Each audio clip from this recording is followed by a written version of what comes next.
All right. Welcome to Let's Talk, the monthly podcast where we talk about all things sports and music. I'm JG9, but usually I have a co-host with me. I have Scorpion Taz alongside me. I'm not really sure where she is. I know that last week we didn't do it, so I don't know if she forgot that we're doing it this week instead. I don't see her. I'm not sure where exactly where Scorp is, but I guess the show must go We on. started? I'm sorry. Oh, there you are. I was waiting for you. Sorry about that. I was kind of playing a new game. Look fun. Was it farming? Farming Simulator 25 just came out today. Nice. So, Nice. Yeah, it's kind of a guilty pleasure. I put 3,000 hours in on 22, so figured I'd start early. It's like 50 days worth. That's a lot of hours. Yeah. How you been?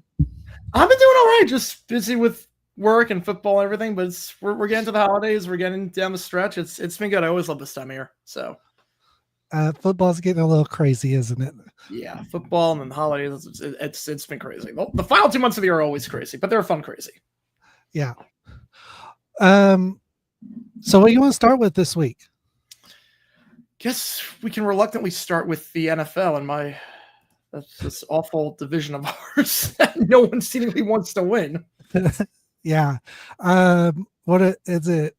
We've won one game in our division has won one game in the last 2 weeks. Yep. One game. Wow. One measly game. Yeah. We're halfway through the season. Well, a little over halfway through the season. What's your biggest takeaway from the first half, and what are you looking forward to in the second half? In general, biggest takeaway. I don't know about biggest takeaway, but I think the one that I think is the most talked about. Aaron Rodgers is cooked. Aaron Rodgers is done. The Jets are a mess. Unless you give him a defense so soft that anyone could play on it. Yeah. I mean, the thing with the Jets, I mean, we knew when they fired Robert Saleh, we knew that it was a gamble. You're only a game out. Not that Saleh was a good coach. I don't want anyone to mistake the fact that he was a good coach, because he was not. No. But having your defensive coordinator then do double duty when he's never been a head coach before and doesn't know the responsibilities, that you're tinkering with the one thing that is working for you. And now the defense stinks as a result. And Ulbrich is just as bad, if not worse, than Robert Saleh. And now the Jets are completely out of it. Yeah. I think this was a big year for the Jets. Obviously, this seemed like a now or never kind of year. You went in on Rodgers, obviously, last year with the injury. Didn't work out. But this was really your last chance with this to make it work. And it clearly has backfired. Rodgers is no Favre. Let's put it that way. No, he is not. At least Favre went to the Jets and was able to do something. The first half of the year, he was like playing at MVP kind of level. The first half of the year. Yeah. What teams are in tank mode right now? Because no one seems to want to win that first round, that first overall pick right now. Yeah, I mean, I think right now the Titans, I don't know where they are. The Titans are a team that needs a quarterback. Obviously, Will Levis is not the guy. They trade a lot of pieces away at the deadline. The Titans are in tank mode, and they're pretty obvious about the fact with how many pieces they sold at the deadline. I think tank mode also right now, I want to go as far as saying tank mode, but the Giants have to just cut bait with Daniel Jones. We know that this is his last year in New York before they can get out of the contract. There's no reason to keep him at this point. You're 2-8. You're out of it. Jones is not playing well. At this point, if he gets hurt and you're stuck with him for next year as a result, it's coaching malpractice. It's organizational malpractice. At this point, you ride with Drew Lock or Tommy DeVito. And I don't want to say embrace the tank because Daniel Jones wasn't exactly playing that well, but you have to move on. What about the Panthers? They benched Bryce Young for a couple of games, put Andy Dalton in, and brought Bryce back. And now all of a sudden Bryce is winning. What's going on now? Yeah, I think the thing with Bryce Young, he had to get benched. It wasn't fair to the other players. It wasn't fair to the receivers. He was missing guys. He was taking a lot of sacks. He was throwing bad interceptions. The first throw of the season was literally an interception with him. It was a bad year for Bryce at the start. And if you're a young team like the Panthers and you're in rebuilding mode, you have to evaluate the guys that are on your team. You can't really properly do that if you have a quarterback that can't get him the ball. Now, Andy Dalton looked like he could play for a bit, and then that kind of went haywire. Then the car accident happened. And now Bryce is back. And I don't want to say he's playing well, but he's playing smarter. I think that's the thing. There's enough, there's in terms of the top level teams, like the Chiefs, Bills, Ravens, that's different. But for a lot of teams, about 20 teams, you can win games if you're playing against one of the other 20 teams just by playing smart, just by not turning it over, just by making the throws you're supposed to make, just by staying ahead of schedule. You don't do anything fancy. And right now, are they doing anything fancy? No, but they're winning games because Bryce Young's playing a lot smarter. I think you're seeing that. Yeah, kind of like the Texans were the first quarter of the season. Yeah. They were playing smart football, diverse football, and now they're not. Yeah. Now they are. Yeah, same with the Jags. Mm-hmm. That we were never playing. We were never playing smart football. We were always finding new ways to shoot ourselves in the foot every week. Let's talk about Trevor for a second. Mm-hmm. You've stated in the past that Trevor can be the reason these guys win, can be the reason that they're still in games in the fourth quarter and have a chance to win. He doesn't play last week, and we know Mac Jones is not a good player. No, but kept him in it till the end. Are you still under the impression it's the OC and Peterson being a detriment to this offense? Absolutely. I mean, Matt Jones kept him in it, but I could have kept him in it. I mean, they got 100 yards of offense right before the final drive. The defense forced 3 turnovers. They played their hearts out. I mean, it was the offense was on the field for 16 minutes or 17 minutes. It was the least time possession any team had. The problem with this offense right now, and the problem with the coaching staff, first off, Doug Peterson needs to go and Preston needs to go. But it's almost like they don't want to utilize the players they have on their team. They have good players. They just don't utilize them. Get Brian Thomas involved, get him some touches early on, get him going. And it takes until the second half to target him. And he's getting open, but it takes until the second half to target him. At least give him some design touches on screens or some end arounds or give him something at least. The running back rotation's not good. I mean, I was going to say that the running back situation you guys got is why are y'all utilizing them here but not here? Yeah. And what's the deal with ETN? Just you gas him and then you expect him to do miracles. Yeah, it's crazy. It's crazy. And then defensively, this one was fine, but defensively it's we have these star players, but we don't put them in the game because we have to rotate everyone after 2 plays, which no other team does. I don't know if you saw the story about the Trayvon Walker fumble from the Philly game last week. Yeah, with the rock, paper, scissors. It's what team does that? It was one of the most embarrassing moments in franchise history. They both should have been on the field. It couldn't have been one or the other. You drafted one of them first overall. You drafted the other one in the first round. He gave him a huge extension. They're your 2 edge rushers. Play them both on the edge and play Armstead up the middle. And it sounds as though it was the 8th or 9th play of the drive where you need to rotate him in and out and give him breathers. It was the second play of the drive.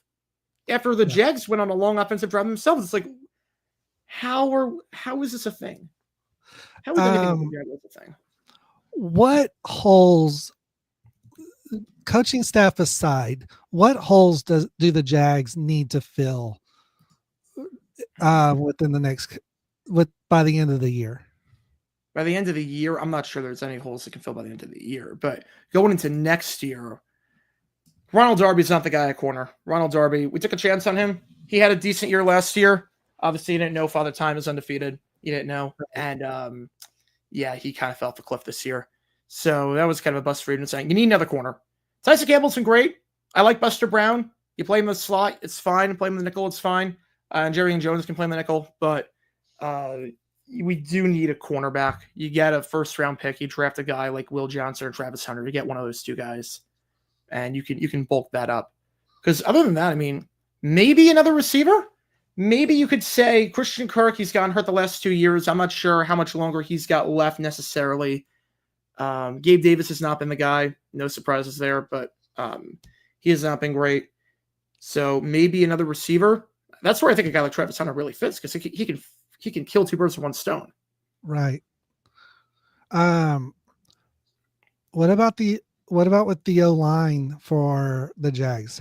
Are you confident in that O line, or is there a piece missing? Honestly, the O line's not playing bad. Honestly, the O line kept Trevor upright. They were getting some nice runs.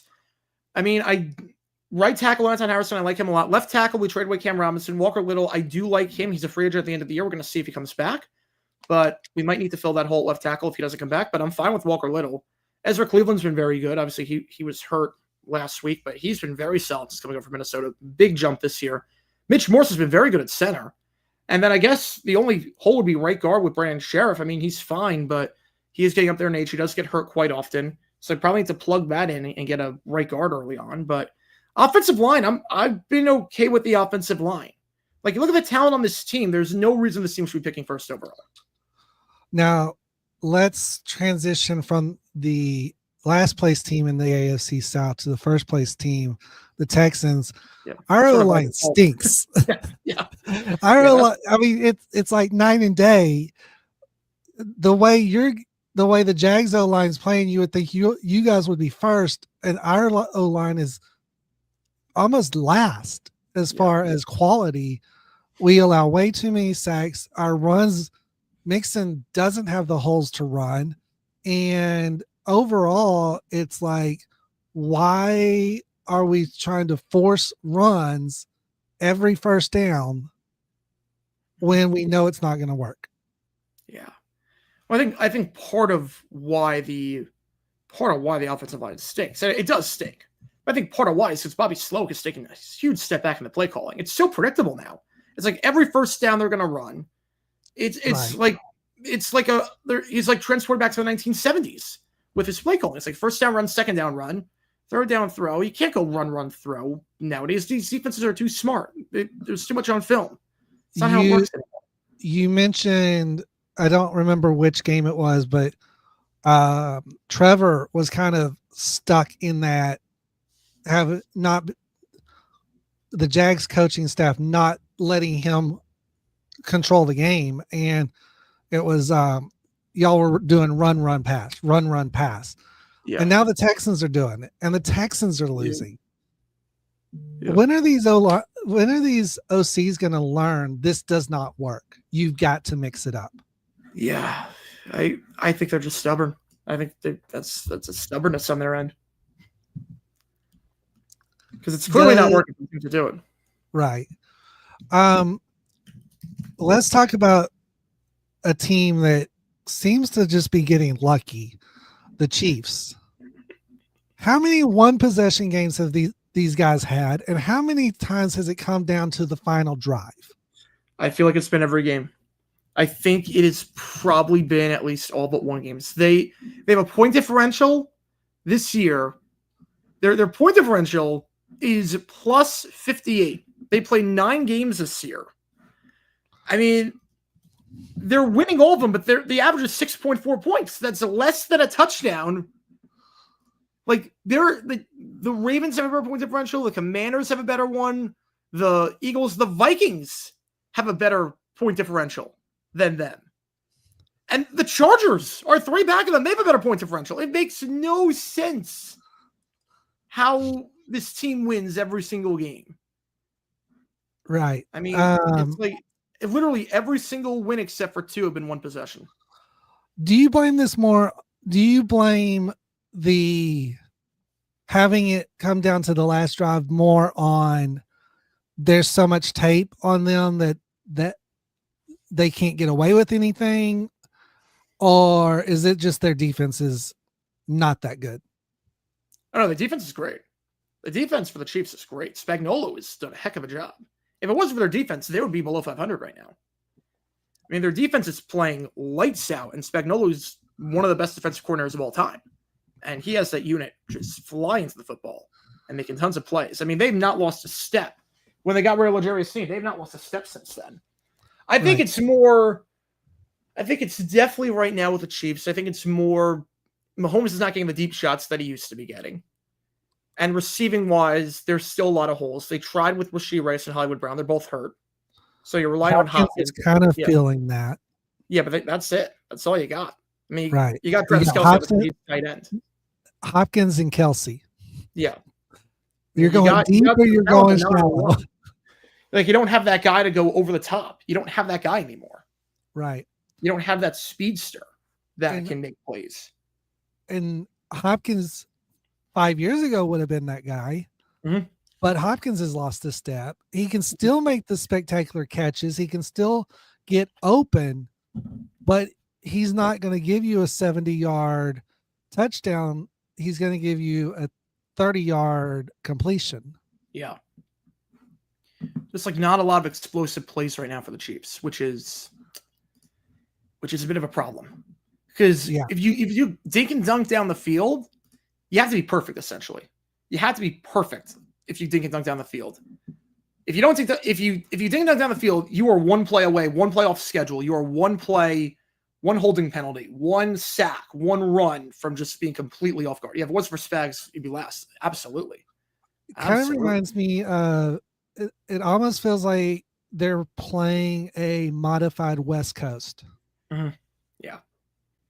But at the same time, it goes to show you that even coaches can adapt. They're playing lights out. They're just not getting the separation in score that they got last year. Mm-hmm.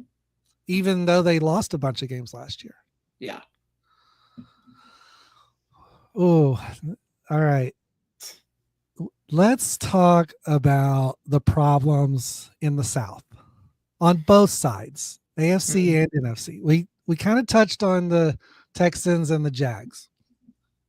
The Texans in first, the Colts are in second. Both of those teams are either at 500 or above 500. I don't have a problem with where their records are at this point. Yes, the Colts should be more competitive than they are. It should be a tight. We should not have a 2-game lead on them. Mm-hmm. We should be like neck and neck. However, in the South, the top two teams are the Falcons and the Bucs. The Bucs are sub 500. The Falcons are just above 500. Does this surprise you this year? Well, the Bucs had a lot of injuries. The problem with the Bucs is that they've been dealt with injuries. I mean, they were very explosive. They were firing all cylinders with Cohen as the OC, and I still like Cohen as the OC a lot. But once they lost Evans and Godwin in the same game, I mean, that whole offense just not fell apart, but it definitely took a hit.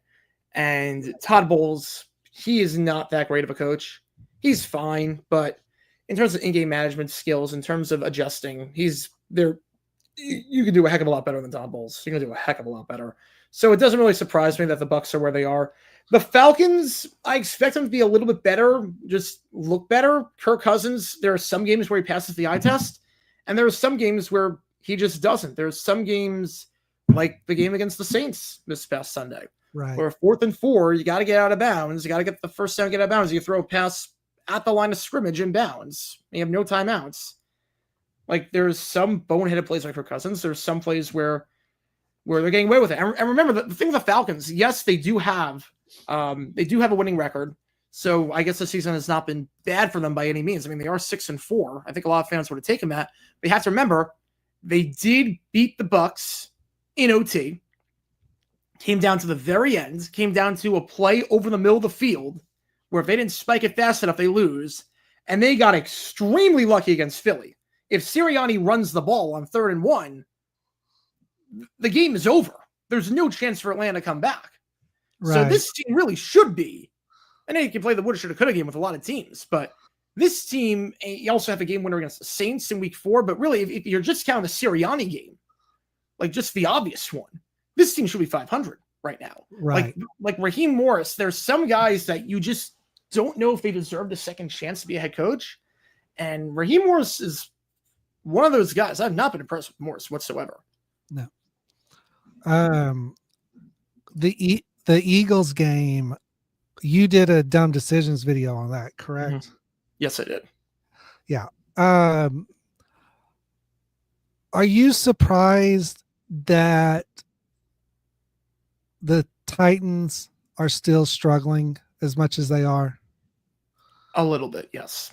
I thought they'd be more competitive. I didn't think they'd be a playoff team, obviously, but I thought they would be a bit more competitive because their defense was keeping them in games last year. Their defense was pretty good. You Right. had a good defensive line, especially with Simmons. I do like Simmons a lot.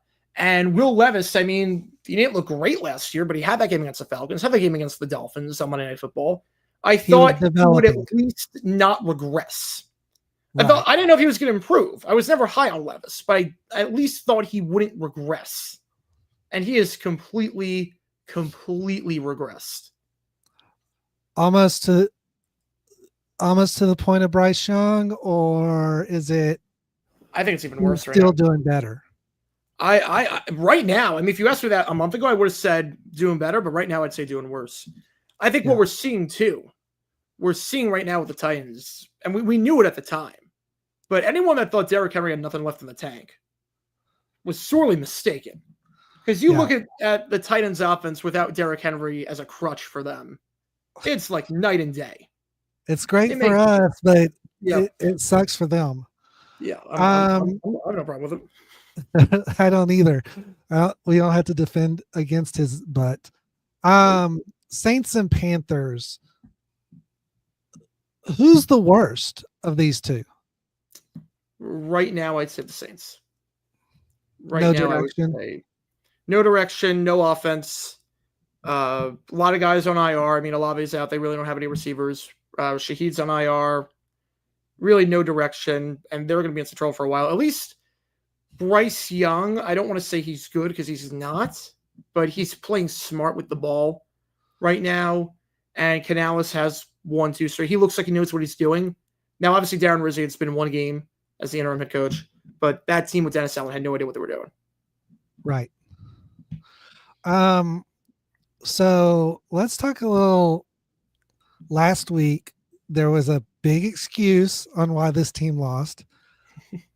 This week, they should have no excuse. The Cowboys saying that the windows caused them to lose that game. Your thoughts on this?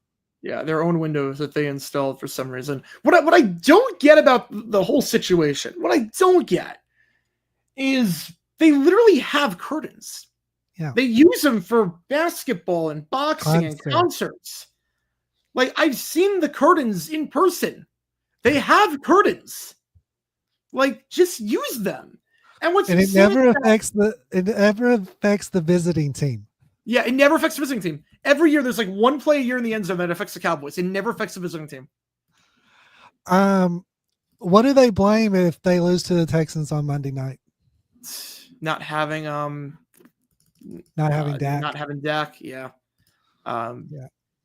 It was a home game for the Texans because they got to stay in state or something like that. I don't know who they blame or what they blame.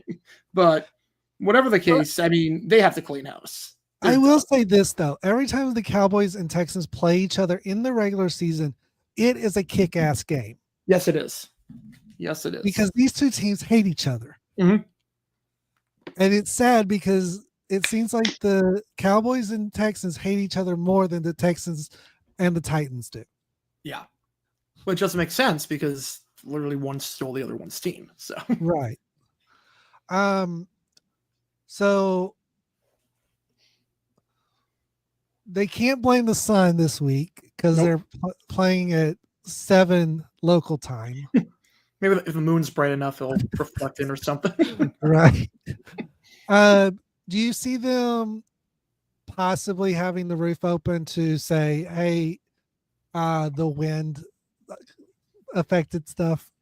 I don't think so. I don't think so. That would be pretty funny though. I don't see it happen. And do the Texans have enough to beat one of the worst teams in football, even with having injuries, having the problems they have on the receivers? I mean, CJ's getting sacked constantly. Yeah. I mean, you have the Texans winning this game? Yes, and I don't think it'll be close. The thing with the Texans is that as bad as they've been at times this year, You still got Daniil Hunter. You still got Danico Autry. And I don't know if Will Anderson's coming back for this game, but you have him if he's back. Right. You have Cooper Rush back there and Trey Lance, who have no pocket presence and get sacked at will against the Cowboys O-line that is not playing well this year. I just don't see, especially with the ground game that the Lions or that the Cowboys have, I don't see how they move the ball. Now, I'm not sure if the Texans move the ball. I don't trust Bobby Slowick. I don't trust the receiving unit right now. I don't trust the running game right now. But I don't see how the Cowboys move the ball. And the thing with the Cowboys with Rush and Lance, what we saw last week in particular, they make mistakes. They'll give you great field position. You just got to take advantage of it.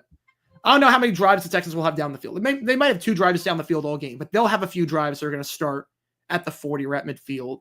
Just got to take advantage of those because they're going to get pressures. They're going to get sacks. With that front, they're too good not to get sacks. Yeah, if it was me, I would sit Anderson just because I don't feel like we have to have him out there to win this game. Give him a week to rest. I know he probably wants to start and wants to be out there, but I think, with what he went through, what he's been through, I think he needs to sit a week. Love the guy to death, love his play, but long term is what I'm thinking about. The other thing I think needs to change is they just need to get rid of the OC and let Ryan's call plays, because I think Ryan's would mix things up enough to confuse defenses. Yeah. I mean, with how he thinks and how he structures plays and knows what defenses are going to do, I think he really needs to just take over the offensive playbook. Mm-hmm. Yeah, I think no one's had a bigger fall from grace in terms of the coaching than Slowick. He went from a head coaching candidate from everyone to, I don't know if he's going to be employed as an OC next year. Right. I mean, he may be a quarterback coach for all we know next year. Mm-hmm. Injuries this past month. Anything that's been kind of not talked about that you've seen as far as on the injury front? Yeah, not talked about? I don't know about not talked about. I know, like, Christian Kirk, I think it's having a bigger impact than I think people realize, not having Kirk out there on the offense. Right. But in terms of injuries not people are talking about, I don't really... Like, who's being missed more than people realize? Other than Kirk. Right, other than Kirk. I would say, I guess Shaheed. Shaheed gave you, for the Saints, he gave you a big, deep threat. He gave you a guy that you could throw 40 yards, fly routes down the field. You don't have that anymore. Same with Diggs on the Texans. Yep. Yeah. Any major injuries in week 10? Major ones? Not really. It was pretty fine this week on the injury front. It's pretty fine. I mean, the worst was the ankle injury that was on the Ravens game, but I think he'll be okay, I think Kyle Hamilton's going to be okay, which is good. That foot looked like it went the wrong way. So I'm just happy he's going to be fine. He's lucky it didn't break. Yeah. All right. So from the pros, let's go to the college ranks. Is the round robin system that the ACC, Big 12, SEC, and Big 10, well, everybody's using except SBC, is not having the divisions really mixing up the top 25 because people are playing people they normally don't? Yeah, I think it's making it a lot more fun. I think it's making the schedule a lot better and more balanced, because the thing was back in the day, or not back in the day, but like last year. Let's go back to last year. Yeah, like a team like Georgia. How many tough games would they be playing? How many tough teams would they be playing? They'd be playing. You play like 2 games against the West, right? So you're playing 2 tough. You're maybe playing 2 tough games because the East, SEC East sucked. Right. You'll have Tennessee, and that's it. Yeah. But now you're playing everyone. You're playing everyone. It does make it a bit wonky in terms of we don't know who's going to make it to the championship, like the tiebreakers and everything. But I'm okay with that in a year like this where you have the expanded playoff. If you didn't have the expanded playoff, I have a problem with it. But I think the scheduling, I think that was a great decision to not go with divisions. I don't know how it's going to go, but I think it's worked very, very well. Yeah. SBC didn't have any expansion or contraction, so they just stuck with what they had, right? Mm-hmm. Yeah. So the ACC, your top two right now, if the championship was tomorrow, SMU, Clemson. Do you think either one of these teams or both of these teams make it? Ooh. Looking at Clemson's schedule the rest of the way, they only have to play Pitt. I'm not crazy about Pitt right now. Pitt, the last 2 games they've lost, they look terrible against SMU. So if they beat Pitt, they'll be okay. So Clemson should be in. And then SMU, Boston College just benched Castellanos as a quarterback, which was overdue. And now he left the team. So huge question mark for Boston College now as they're starting to struggle a little bit. Virginia on the road could be a bit tough because you never know. But I think right now, I think you will see an SMU Clemson championship if they both went out. Yeah. Yeah.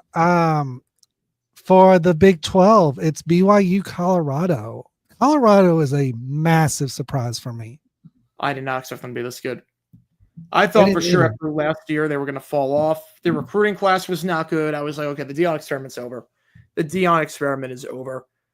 But that team is playing lights out. Defensively, I've been impressed by them. Obviously, offensively, you've got Sanders and Hunter, and you've got so much talent. You got, the talent that you got on Colorado on the offensive side. I just didn't know if the defense was going to hold up. I didn't know if the defense was going to hold up. But you look at that roster and look at Wester and Hunter. I mean, that might be one of the best 1-2 receiving combos. Might be the best 1-2 receiving combo in college football. I'm not sure I'd take anyone else right now over Wester and at the beginning of the year, you had Utah winning it all. They obviously didn't live up to expectations. Is this going to be the championship? BYU and Colorado at this rate? BYU, the thing with BYU, I don't know. Because they played a few games where they've gotten very, very close.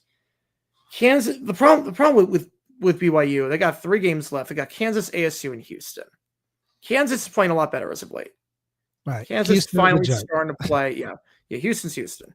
Kansas starting to play better as of late. They lost a lot of close one possession games. They're starting to find the rhythm. I mean, last week they beat Iowa State. So I could see them being an upset alert there. Arizona State, I mean, they're getting top 25 votes. You've got a good quarterback back there in Levitt, who's playing lights out right now. They're 7-2. And they only have lost 1 game this year with Levitt under center. I mean, the game they lost to Cincinnati was a backup quarterback. So their schedule's kind of tough.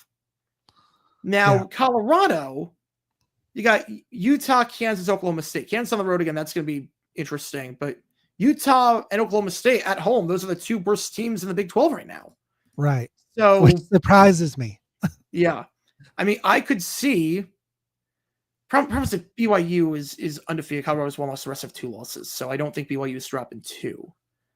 But I think he will get BYU Colorado. But it wouldn't shock me if ASU gets in there. It wouldn't shock me, which I never thought I'd say at the start of the year. If you get Colorado, ASU, those are the 2 teams I had at the bottom. If we get that as the top, I mean, yeah. Right. Shows you what we know. Yep. Big 10. Indiana, Oregon. Indiana? When's the last time Indiana was sitting at the top of the Big 10? I don't think ever. I mean, they have not won 10 in a season ever. Now, I don't think it's going to last. I think they lose to Ohio State on the road. That's going to be a very tough matchup. This is the first real quote-unquote quality opponent they played. The best one before this was Nebraska, but they've kind of exposed themselves to be frauds. So it's a bit different. Right. I think obviously Ohio State's going to be a huge, huge test. I think they'll put up a fight, but I have Ohio State winning that game. I think you will see Oregon, Ohio State for the Big Ten championship. Okay. And the SEC currently is Tennessee and A&M. Yeah, I don't. This one's interesting. That's not going to last. I'm not sure either one of those teams make it in there by the end. I mean, because Tennessee, obviously, Vandy on the road, They'll probably win that game. I know Vandy's had a decent year thus far, but I think they win that game. Georgia, I don't think Illinois ever gets past that defense. Not that Georgia's defense is playing well as of late, and obviously Carson Beck is not playing well. But I don't trust Tennessee's offense. They're very, very streaky. And then A&M, obviously Weigman was not the guy at QB. Yeah, A&M, obviously Weigman's not the guy at QB.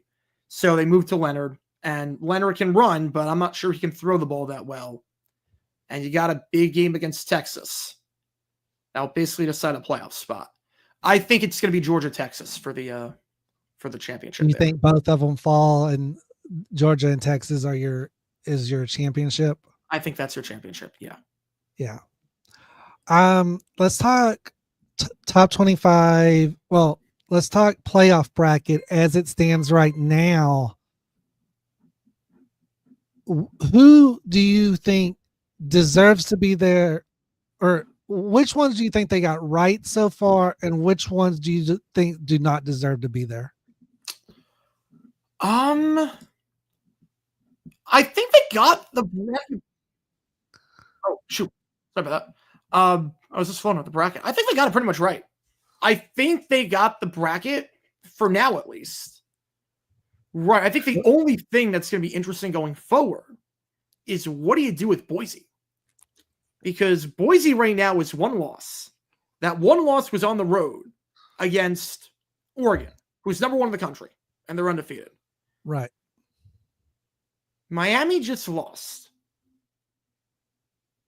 Do you put Boise in the top 4? I think right now, if you're saying, would you rather have Boise or the ACC champion as the top 4, I would probably say Boise deserves a top 4 seed. Yeah. Right now. So, and the top 5 positions, even though they're guarantees, they're put by their rank, right? Or are they put by their record? What do you mean the top? The 4 teams that get the bye. Mm-hmm. So is it based on their top 25 ranking, or is it based on their win-loss record? Oh no, it's based on top 25 ranking. Okay. It's based on that. But what's interesting now is that if Boise gets a top 4 seed, and right now you have Georgia losing, if they lose again, could we see undefeated Army if they beat Notre Dame? Right. They have to beat Notre Dame. But if they beat Notre Dame, they run the table. Or could we see the SEC have to play that playing game? I don't think they'll play the playing game, because I think even if Georgia loses, I think Texas would get the spot. Right. I think the SEC champions get the spot. It's more of the Big Ten champions getting a bye, the SEC champions getting a bye. Big 12, BYU, if they run the table, they get a bye. But if not, I don't know. ACC, I don't know. So I don't see an ACC unless SMU can run the table. Yeah, you put them ahead of the Big 12, make the Big, and then it's the Big 12 or the Group of 5 who's going to get that 4th spot. Yeah, I don't think Army gets the 4th spot. I think Boise could. Yeah, and you got the Heisman winner probably. You've got the quality loss, quote unquote, and they played their hearts out in that game. Yeah, and they've been dominant just about every game since then. I mean, Nevada didn't look the most dominant, but they've been pretty dominant other than that wise. I mean, I think you can make the case for Boise as a top 4. I'm very interested to see what happens when the bracket comes out today and see if Boise makes that leap into the bye. Yeah. Let's talk about our 2 teams real quick. Baylor playing better than you expected. Way better. Yeah, they might go. They'll probably go bowling this year, which I did not have on my predictions. Yeah, I didn't either. I said we were probably going to win 4 games, and we got a chance to win 6. So yeah. ASU obviously in the hunt for a Big 12 championship right now. If they can win out, has this team totally surprised you? Yeah, Stillingham should be coach of the year. He should be coach of the year for the job he's done. He inherited a mess that Oh, yeah. Ray Anderson and Herm Edwards left behind. And the fact that he is doing what he's doing with this team is incredible. And what I love about him is that he's an alum. So he's not going anywhere. Right. Like you'd be worried about a guy like this getting poached somewhere else. You'd be worried about a vacancy opening up and he get poached. But I don't think he's going to. He's an alum. Yeah. Like he wanted to come here. He loves ASU. And we're going to have him for a long time, I think, as coach.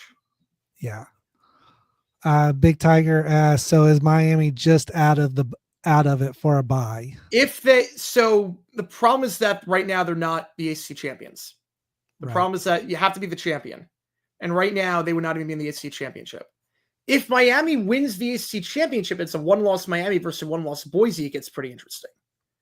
I think one-loss BYU against one-loss Boise, I think they give the edge to Boise. If it's one-loss Miami, I think they'll give it to Miami. Yeah. But the tiebreakers are not in their favor. And the scheduling for SMU and Clemson is not helping out Miami at all. Right. So we have a hard out at 6:45. So we're going to jump off the football news and move to our music topic for this time. I have introduced JG9 to a guy named Jeff Cast. I can't ever say the last name. Castellucci? Yeah. Okay. And not only his music, but the band he founded, which is an a cappella band called Voice Play. What is let's talk about overall music first. They do a lot of covers, or most a cappella groups do, but your take on their arrangements and his arrangements on the solo stuff that he does. Yeah, so I was in an a cappella group in high school, and I did all the arranging in high school. So I did tons of arrangements with an all-male a cappella group. So like I know this field pretty well, and holy cow, I'm impressed. It takes a lot for me to get impressed by an a cappella group, having done it and knowing, like, having perfect pitching and knowing the arrangements and everything. This is impressive. I think what impressed me most is that it's the reason why I like a lot of male a cappella groups, but the female a cappella groups really don't work, is because they don't have bass. You need a strong bass. You can get tenors easily, you can get beatboxers easily, you can get the low parts easily, but you need a strong bass. If you don't have a strong bass section or a strong bass person, your a cappella group takes a huge hit more than anything else. It's the most irreplaceable part. It's like the quarterback. You need the bass. And Jeff is about as good of a bass as I've ever heard in my life. Subharmonic E flat is the lowest they've recorded him going. He goes like 4.5 octaves. He can hit a high C too. Yeah. Knowing music the way you know music, hitting subharmonic notes to begin with is tough. Yeah. And then to hit an E flat in that range is next level impossible, right? Yeah. Yes. Like I know like my group, the lowest anyone could hit was 2 octaves below middle C. That was the lowest anyone could hit. Maybe an E, or maybe like 3 octaves for B flat. Maybe on a good day. Would you put this guy does it with ease? This guy does it with ease. Would you put Jeff in the same grouping of maybe Richard from the Oak Ridge Boys? Yes. Or is it Harold from the Statler Brothers? Yeah, that was like the first thing I thought of when I heard of Jeff and some of his arrangements was the Oak Ridge Boys and Elvira, and just hitting those low C's with ease. Like that was like the first thing I thought of. I'm like, this guy can hit these notes. You listen to their rendition of, or Voice Play's rendition of Thriller with Jay Nunn. What did you think of Jeff's rendition of Vincent Van Price speaking in that? It was so good. It's so hard to do that without sounding cheesy. Anytime you do a spoken part in a cover, it is very hard to do that without sounding cheesy. And he nailed it. I think what's crazy too is that just listening to him and listening to the other singers in the group, like they're all good, but I feel like he can hit the highest notes. I feel like he has can a huge range. Yeah, it's almost like there was like a story about Prince, when he was growing up, and like someone came in and was like, okay, who's the best singer in the group? And everyone pointed Prince. It was like, who's the best guitar player? They all pointed Prince. Who's the best piano player? They pointed Prince. Like something like that. Like who can hit the lowest note? It's Jeff. Who can hit the highest note? I think it's also Jeff. Right. Big Iron was one of the songs you listened to. Take that and then compare it to his rendition of Monster Mash. Yeah. Two very different songs. Very. But it's like he does it with ease. Yeah, and that was like his own spin. The Monster Mash was like his own spin on the song. It was like almost like a swing version to some extent. But it worked really, really well. And then he does stuff like Bare Necessities, which is one of the best Disney songs ever. By far. The range he had on that was just incredible. I need to do Cruella de Vil. I feel like he would nail Cruella de Vil. I bet he would. Nail Cruella de Vil, he would nail. Yeah. Let's talk about a few music. So from the vocals to the instruments, let's talk about some people that I feel you can hand them any instrument and they'll play it perfectly every time. Starting off with a comedian. Sorry. A comedian, Roy Clark. Mm-hmm. You've heard a couple of his songs that he's done. How he just has fun with music. Your thoughts on him, real quick? Yeah, no. What I'm impressed with Roy Clark is anyone that can do comedy music like that and pull it off with ease. I just love the facial expressions he makes when he's playing the songs, and like they're like the way he plays it too. It's like effortless. I think that's the impressive part. Like if I were to play something like that on like piano, if I would ever do anything like that, you would see effort on my face. You would see just effort. There's no effort. And that's so impressive when a guy can do that and just make it look effortless and play like 20,000 notes at the same time. What did you think of Glenn Campbell playing the William Tell Overture? That was insane. That song is not made for that instrument. But a 12-string guitar. Yeah. He nailed all the parts too. Yeah. For a long time, I thought this was a rumor, but it's actually been confirmed by Alice Cooper. Axl Rose asked Alice Cooper to get him a guitar lesson with Glenn Campbell. Yeah, I didn't buy it. Axl Rose, one of the best rock guitarists out there. Yeah. Asked for a guitar lesson from a country artist. Mm-hmm. How impressed are you that someone like that would be asking for a guitar lesson from him? Yeah, especially when you have Slash in the group that can give you a guitar lesson. Like, that's a lot. That's just a lot about how good he is. Right. Maybe Slash was taking guitar lessons too. Yeah. Because like Sweet Child Mine was just a warm up. It was literally just he was messing around, just warming up. And Axel's like, wait a sec, that actually sounds really good. It was just, I'm doing like a finger exercise. Like, wait, that's the finger exercise? Like, that sounds really good. Right. And then we got like one of the greatest rock songs of the 80s. Barbara Mandrell, one of the few women of country music that you could hand any string instrument and she could play, even steel guitar. Mm-hmm. I showed you a video, the most expensive country group of all, or whatever it was called.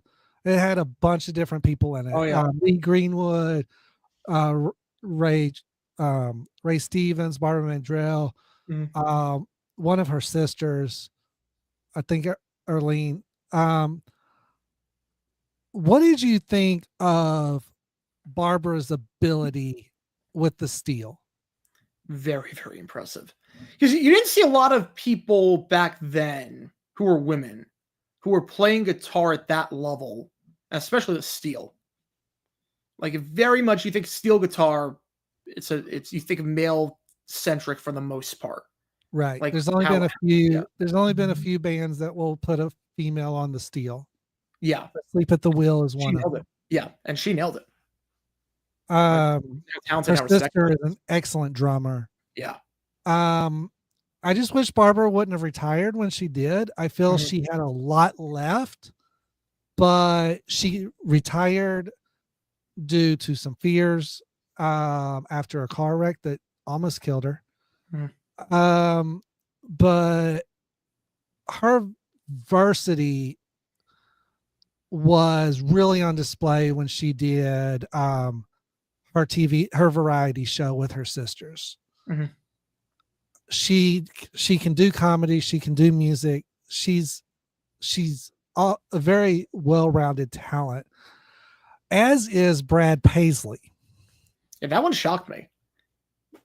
Brad, you don't really think of Brad Paisley as one of those guys.